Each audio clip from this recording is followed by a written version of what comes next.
Test 6. You will hear a number of different recordings, and you will have to answer questions on what you hear. There will be time for you to read the instructions and questions, and you will have a chance to check your work. All the recordings will be played once only. The test is in 4 sections. At the end of the test, you will be given 10 minutes to transfer your answers to an answer sheet. Now turn to Section 1. Section 1. You will hear a conversation between an agent from City House Services and a customer who wants to have her house cleaned. First, you have some time to look at questions 1 to 4.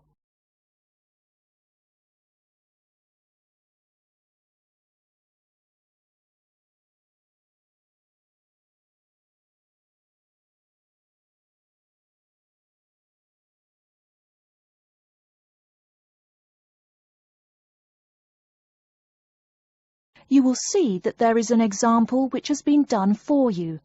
On this occasion only, the conversation relating to this will be played first. Good morning, City House Services. How may I help you? Good morning. I'd like to arrange to have my house cleaned. Certainly. I just need to ask a few questions. First, could I take your name? Yes, it's Barbara Hill. The woman says that she is Barbara Hill, so Barbara Hill has been written in the space. Now we shall begin. You should answer the questions as you listen, because you will not hear the recording a second time. Listen carefully and answer questions 1 to 4. Good morning, City House Services. How may I help you? Good morning. I'd like to arrange to have my house cleaned. Certainly. I just need to ask a few questions. First, could I take your name? Yes, it's Barbara Hill. Thank you. Next, is your house in London? Yes, it's in Kingston in southwest London. Okay, southwest London, and, what's the postcode? SW105. And what is the square footage and what rooms will be cleaning? The whole house is 268 square feet, and there is no need to clean all the rooms. I only want to have my bedrooms cleaned. Okay. How many bedrooms does the house have? 3 bedrooms. Oh no, sorry, we used to have 3 bedrooms, but we only have 2 bedrooms now. Are those single bedrooms or doubles?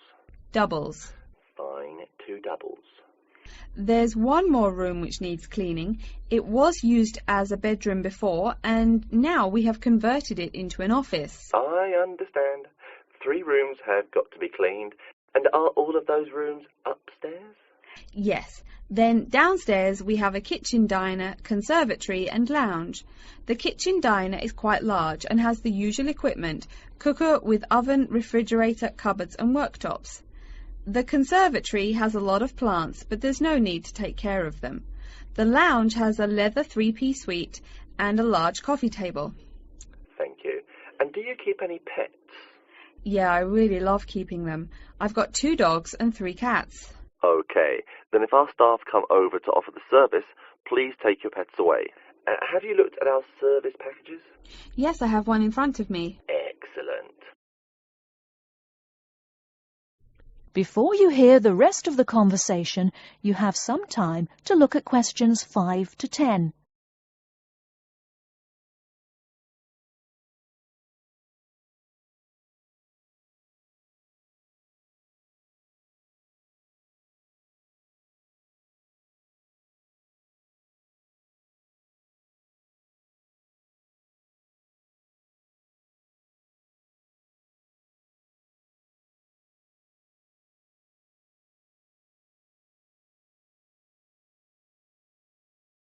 Now listen and answer questions 5 to 10. Any extra services you need? Switching bed linen, work in the garden, clean the glass in the conservatory, that kind of thing? No. Actually, replacing the bed linen, yeah, that would be good. No problem. I'll just make a note of that. How about curtains, mats and carpets? What would you like us to do with those items? The curtains. I'll have to think about that. I think we should have the carpets cleaned really well every quarter. Mats can just be done with the laundry. Of course. How about clothes? We can have our staff wash and iron them, or we can have them taken to a dry cleaner. Washing and ironing. No, just ironing. That'll be okay. Okay, fine. I know quite a bit about what you want now. I should let you know that we're located on 12 Amy's Road. That's Amyes. And we work on from Monday to Sunday except Tuesday and Wednesday. Could you let me know when is convenient for you? Next Friday. No. Oh, that's no good. My son invites his friends over in the afternoon that day. Perhaps next Thursday or next Saturday? Let me check. Okay, next Thursday. When is it convenient for us to come over and provide the service? Is it okay if we come in the morning? Or we may come in the afternoon. It depends on your schedule. I'm okay with any time. Just give me a call to let me know you're coming before you arrive. Sure we will. By the way, how long will it take for the service? We usually work 1 to 3 hours for house cleaning, and the work will take 3 hours at most. And of course, if it takes more than 3 hours, you should pay extra for it. Fine. So, let me just do some calculations. That is the end of section 1. You now have half a minute to check your answers.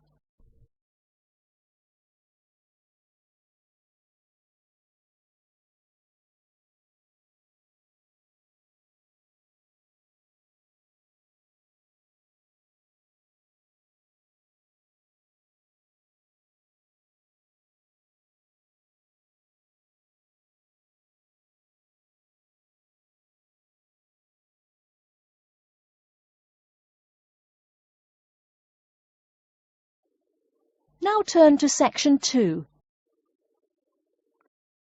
Section 2. You'll hear a talk by a security worker from Sydney Airport who is introducing the day-to-day operations of the Australian Quarantine Service. First, you have some time to look at questions 11 to 17.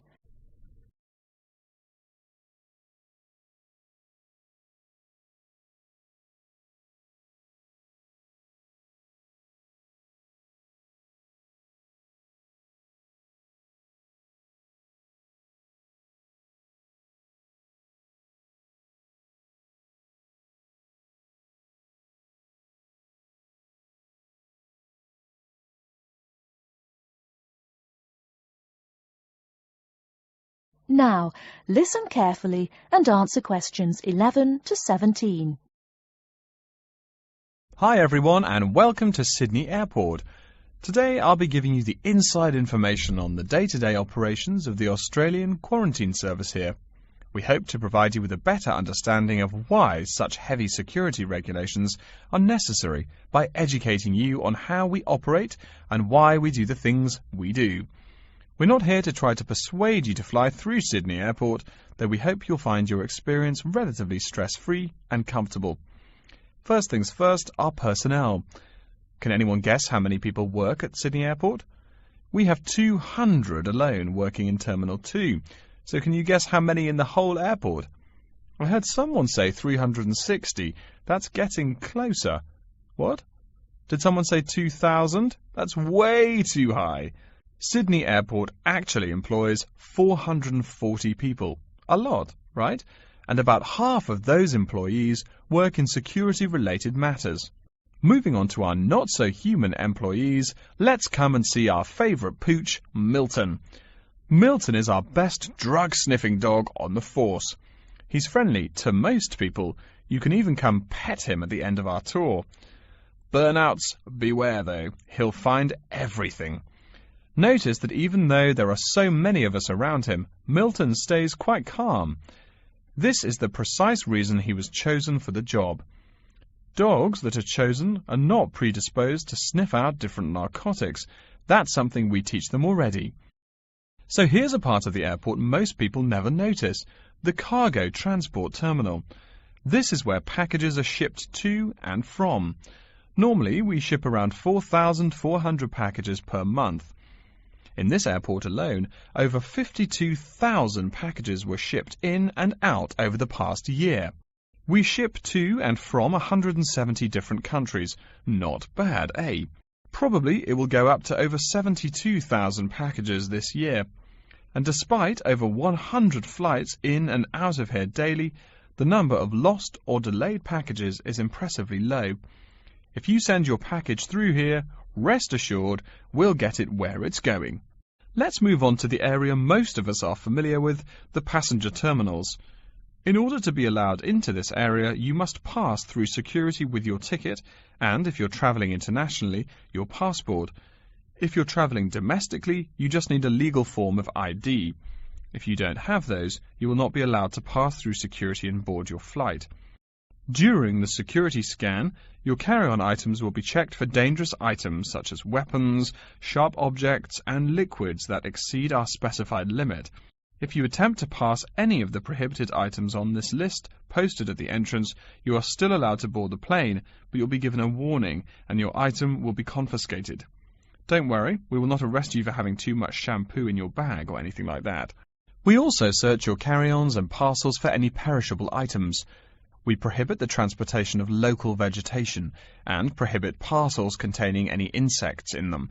You may or may not have learnt about this in biology class, but when some plants are introduced to a new environment, they spread wildly and wipe out the current species around it.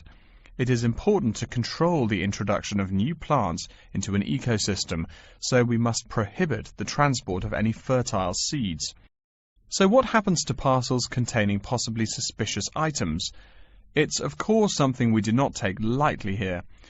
If an object passes through the scanner that appears suspicious in any way, it is separated out for manual search by a member of our trained security personnel. If an illegal plant or simple sharp object like a pocket knife is found, it is simply disposed of in our biohazard waste containers, and the package itself is returned to the sender, or passenger if it is for a passenger flight. More serious weapons are reported to higher authorities for investigation. Before you hear the rest of the talk, you have some time to look at questions 18 to 20.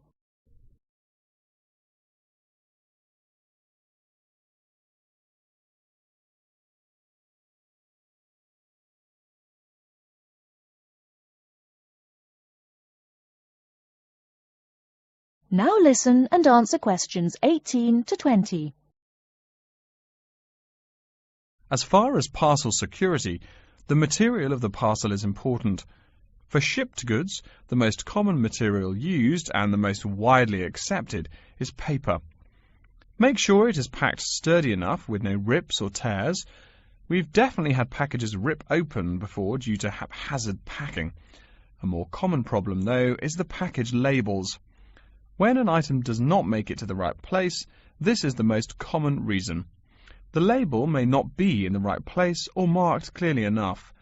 If you're receiving any items from abroad that must be declared, please remember our guidelines in order to ensure the timely delivery of your item. Make sure it is packed correctly, and we ask that you notify customs between 2 and 10 days within the item's scheduled arrival date. OK, before we move on, are there any questions? That is the end of section 2. You now have half a minute to check your answers.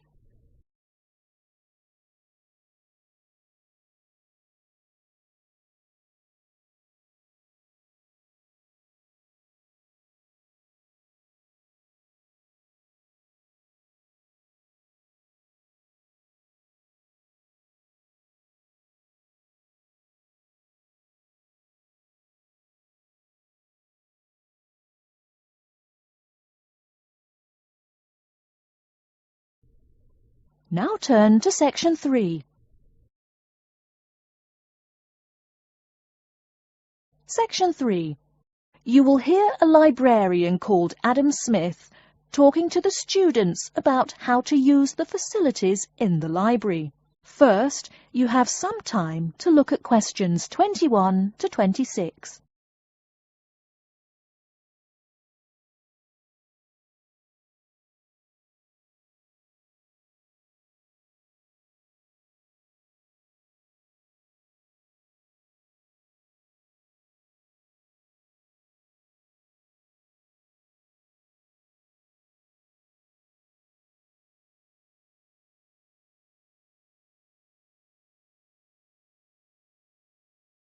Now listen carefully and answer questions 21 to 26. Welcome. Please come in and gather over here around the tables. My name is Adam Smith, and I'm the librarian here. I'll show you around today and explain how to use these facilities. Hopefully, when I'm done with it, you'll know the ropes. And please feel free to let me know of any questions or concerns that you may have. Now we're at the gate of the library. Upon entering into the door, you'll find that the restrooms are on your left-hand side, and opposite them is a photocopy room. Many of you are wondering about the check-in and check-out process. What you have to do is go to the circulation desk, which is to the east of the photocopy room. The reading room is a really large area in the center of the library, just to the north of the circulation desk. I'm sure you won't miss it. If you're here to do research, this is where you should bring books to look through. However, if you're here to do any group projects or other interactive activities, I advise you to use one of the study rooms, which are just to the east of the reading room. Moving on to the southeast corner, we have the periodical section, just next to the study rooms. We have a collection of different newspapers and magazines in this section. You can get last week's weather reports, or all the top stories 5 years ago. Our periodicals can be traced back 20 years to the time when our school library was built. Our first question. Yes. Can we check out magazines from the library? I'm sorry, but you cannot take any periodicals out of the library. You're welcome to read them for as long as you want while you're here, but you cannot check them out. I wonder if there is any place where we can get some food in the library. Do we have a store here? Of course. The Food Service Center is just meters away from the study rooms. It's on the northeast corner as you look at the map. The Food Service Center offers different kinds of snacks, though it's not big. Well, moving on along to the west, you will find the Video Resource Center on your right hand. We have educational videos and documentaries, as well as major motion pictures. We ask that you pay attention to the tag on the video that you pick up, as many of our documentaries are for on-site viewing only and may not be taken out of the library. To the west of the Video Resource Center is our satellite TV station. Here we stream the news from Channel 19 for most of the day. How many channels does it have? It does have nearly 200 channels, but we generally will give top priority to channels with some big events, like presidential addresses or other breaking news. During the coverage of the presidential debate, students will take a break from studying and flock to watch it. Last, but perhaps most important, is the inquiry desk. It's just on the left-hand side when you walk into the library, so it's impossible to miss it. If you have any questions about how to use equipment or where to find something, come and ask the assistant. Don't be shy, because that's what they're here for. Before you hear the rest of the talk, you have some time to look at questions 27 to 30.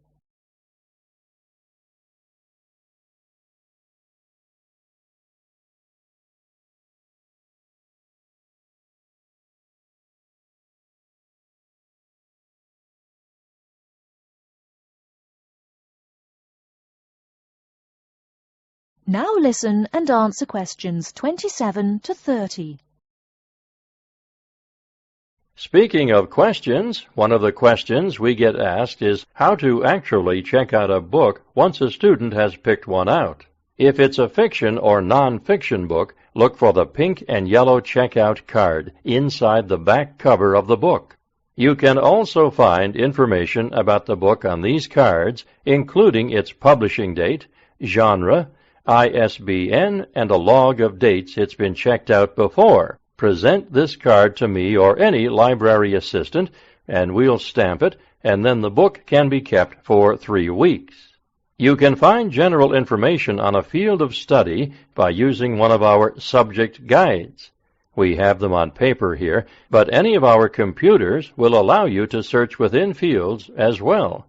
What if the library doesn't have a resource we're looking for? Great question. I'm going to address that. Our library is a network with a number of other universities in the area. So if there is something you're looking for and it's available somewhere in the area, we'll be able to get it for you. However, there are universities which are not part of the network, so we do not share resources with them. If you want more information about the library and its resources, you'll find it in a labeled blue folder on my desk in the Enquiry section. Okay, so that's a lot of information all at once, and I don't expect you to remember it all. The most important thing is please be respectful of the staff, and if you need help with anything at all, come and ask me or one of the assistants. All right, any questions? That is the end of Section 3. You now have half a minute to check your answers.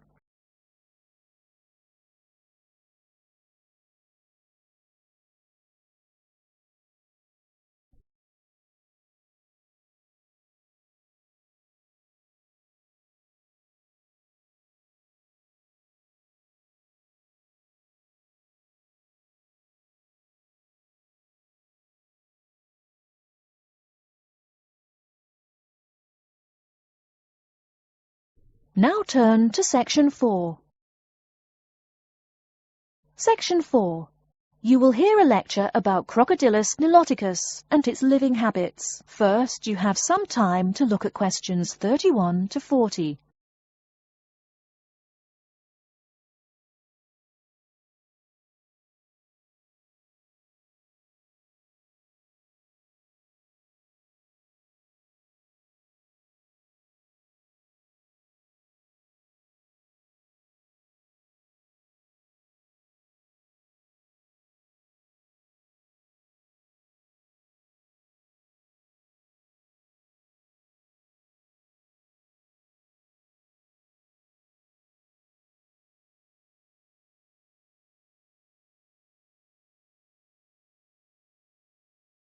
Now listen carefully and answer questions 31 to 40.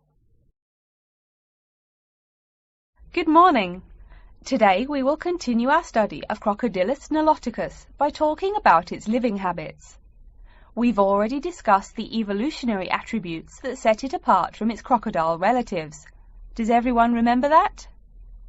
Yes, it has an extremely narrow snout and 3 or 4 rows of protective scales on its back, as compared to 2 rows on other members of the Crocodylus genus. Let's take a look at how these carnivorous man-eaters live, where they live, and finally, whether they really deserve their vicious reputation. To start, I'd like to address a great question posed to me by a student during yesterday's office hours. We talked about the distribution of crocodiles in Africa and saw that they are highly concentrated in the south and west of the continent. This student noticed that on the map displaying the distribution of crocodiles across Africa, there were no crocodiles in the northern region, and found no mention in the literature of the existence of crocodiles in the north of Africa. Why might there be no crocodiles in North Africa? Let's save this question for later in the lecture. To find out more about the social habits of the African crocodile, one researcher named Tara Shine of the University of Ulster in Northern Ireland conducted a survey of the wetlands in Mauritania and received reports of 46 crocodiles living in one group, or float as we say when referring to crocodiles, though the usual number is a little less than half of that. In general, crocodiles are more highly concentrated in wet subtropical environments, near bodies of water and rich vegetation. While South American crocodiles thrive in cool rainforests, the African crocodile is more equipped for heat. Though they can survive at the hot temperatures found in some deserts, they are not equipped to handle dry climates, and thus cannot survive in places like the Sahara Desert of North Africa. As cold-blooded animals, crocodiles' core temperatures fluctuate from their average of 38 degrees Celsius as external conditions change. Thus, they need to avoid extreme temperatures. Others live an underwater life, keeping a body temperature close to that of the water. As their own unique method of regulating their body temperatures, some African crocodiles have made dens by digging holes in the ground to provide themselves with a cool, dark place to retreat from the hot African sun. Speaking of the hot African sun, let's go back to the question asked at the beginning of the lecture. We know that there used to be crocodiles in northern Africa, yet today there are none. What are some possible explanations for this? Some students have suggested that the African crocodile has evolved from a desert creature into a wetland creature, thus causing them to migrate south for more appropriate conditions. Others presume that the crocodile was hunted out of northern Africa by a fiercer predator. While these are intelligent guesses, the real story is a little bit different. The key to this migration is that the Sahara Desert did not always cover the north of Africa. About 8,000 years ago, the land was fertile wetlands, perfect for breeding crocodiles. Over time, though, the area dried out and the wetland slowly turned to desert, leading the African crocodile to migrate south to the marshlands they call home today. Some crocodiles did, however, adapt to living in dry conditions. In Mauritania, some crocodiles have learned to survive in an area where they can go up to 8 months with no water, by spending the driest of times in what's called a torpor, or short period of hibernation. To utilize every bit of rainfall, these desert crocodiles dig underground caves that collect runoff, thus staying cool and hydrated. During the mating period in November and December, males attract females to their viciously protected territory through a number of behaviors that range from snapping their jaws all the way to sending infrasonic pulses through the water. Afterwards, the female digs a hole up to 60 centimeters in depth to store the eggs for an 80-day incubation period. The female protects these eggs during the period, and sometimes even helps crack the eggs with her snout at the end. These teeth-gnashing carnivores are softer than we think. Although these vicious creatures have attacked humans on a few occasions, the residents are not afraid of them. In fact, they show a great deal of reverence towards these wondrous creatures.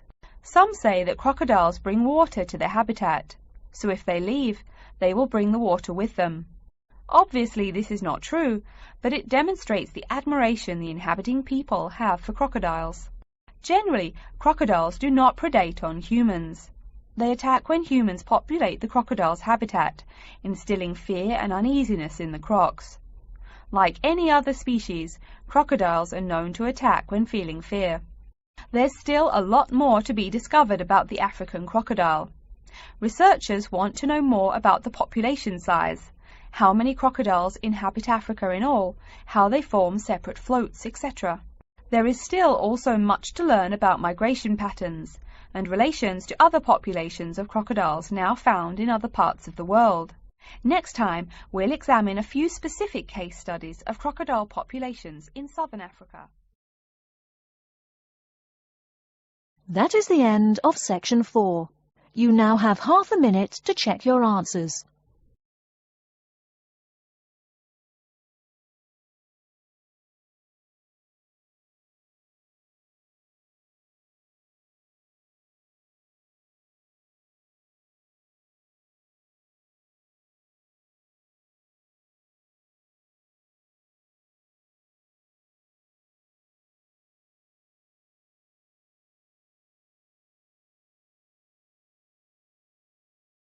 That is the end of the listening test. In the IELTS test, you will now have 10 minutes to transfer your answers to an answer sheet.